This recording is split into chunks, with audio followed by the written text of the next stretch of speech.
Balai Raya. Tempat tu keraslah.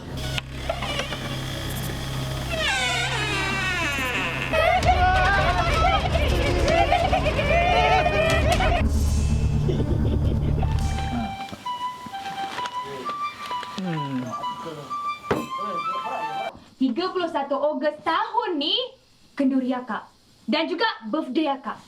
Jadi tak ada kena-mengena dengan merdeka. Dengar je cakap Ayah You, kita buat konsep alam laut bertemakan kemerdekaan. Tak setuju.